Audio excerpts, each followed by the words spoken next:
শীতের শুরুতেই সবজির চড়া দাম। শীতকালীন সবজি শুধু নয়, আলু পেঁয়াজেরও দাম বেশি। পেঁয়াজের দাম প্রতি কেজি ৮০ টাকা, জ্যোতি আলু বিক্রি হচ্ছে ৩০ থেকে ৩৫ টাকায়। চন্দ্রমুখী আলু ১ কেজির দাম ৪০ টাকা, কাঁচা লঙ্কা গাজর ১০০ টাকা কেজি। আদা রসুনের দামও আকাশ ছোঁয়া।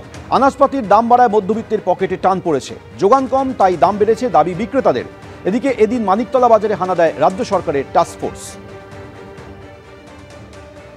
নাসিকের নতুন পেঁয়াজ যেটা ঢুকেছে সেটা অনেক কমে এসেছে, সেটা বাজারে আসতে দু একদিন সময় লাগবে। লোকে পেঁয়াজের দাম কমে যাবে।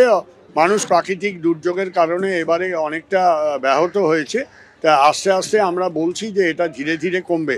সবে তো উঠেছে শীতকালীন সবজি, প্রথম দিকে বেশি থাকে, তারপর ধীরে ধীরে যখন সাপ্লাই বাড়তে থাকে অটোমেটিক্যালি কমতে থাকে। কলকাতার যে নামকরা বাজারগুলো, নর্থ ক্যালকাটায় ভিআইপি মার্কেট, হ্যাঁ, তারপরে আরও কিছু বাজার আছে, সল্টলেকের বাজারগুলো বিডি সিএ, তারপর সাউথের লেক মার্কেট, জরুবাবু বাজার, গড়িয়াহাট, এইসব বাজারগুলো দাম স্বাভাবিক, কোয়ালিটি ভালো রাখে কিন্তু দাম ওখানে অনেকটা বেশি।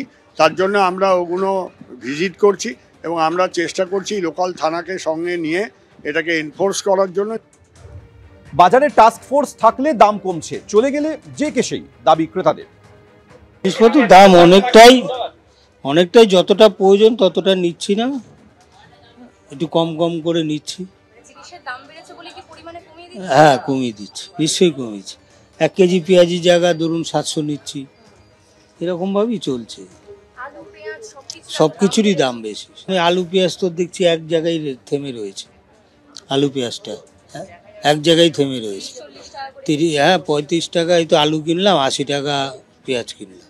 দামের জন্য অনেকটা এফেক্ট পড়েছে বাজারে। যারা বেশি কিনছে তারা একটু কম কিনছে, গরিব মানুষরা খেতেই পাচ্ছে না ঠিকভাবে, পরিমাণে কম কিনছে, একদম লোকজন কম রয়েছে বাজারে। মানুষের মধ্যে একটা প্যানিক কাজ করছে, দাম অনেক বেশি, মূল্যবৃদ্ধি হয়ে রয়েছে। এখন স্টোরের একদম শেষ সময়, আলুর আস্তে আস্তে করে শেষের দিকে চলে গেছে, যার জন্য বাজারের ডিমান্ড অনুযায়ী আলু আসছে না, যার জন্য দাম বেড়ে রয়েছে। পেঁয়াজ তো বেঙ্গলের ওপর ডিপেন্ডেবল নয়, পেঁয়াজ আসছে সব বাইরে থেকে, বিভিন্ন স্টেট থেকে পেঁয়াজ আসছে। সেখানে যদি মোকাম বেশি থাকে এখানে লোক বেশিতেই কিনবে। চোখ রাখবো আবহাওয়ার খবরে। অবাধ উত্তরে হাওয়ার পারদ পতন অব্যাহত। আজ কলকাতার সর্বনিম্ন তাপমাত্রা 18 ডিগ্রি সেলসিয়াস, স্বাভাবিকের থেকে 2 ডিগ্রি কম। পুরুলিয়া 12, শ্রীনিকেতন 13, ঝাড়গ্রাম 14, বর্ধমানে 15 ঘরে নেমেছে পারদ। রাজ্য জুড়ে শীতের আমেজ। উত্তরবঙ্গের 3 জেলায় ঘন কুয়াশা। মালদা, উত্তর ও দক্ষিণ দিনাজপুরে কুয়াশার কারণে কমেছে দৃশ্যমানতা। সপ্তাহভর গোটা রাজ্যে শীতের আমেজ বজায় থাকবে, তবে এখনই কলকাতায় জাঁকিয়ে ঠান্ডা পড়ার সম্ভাবনা নেই। অবাধ উত্তরে হাওয়ায় পারদ পতন অব্যাহত। আজ কলকাতার সর্বনিম্ন তাপমাত্রা 18 ডিগ্রি সেলসিয়াস, স্বাভাবিকের থেকে 2 ডিগ্রি কম। পুরুলিয়া 12, শ্রীনিকেতন 13, ঝাড়গ্রাম 14, বর্ধমানে 15 ঘরে নেমেছে পারদ।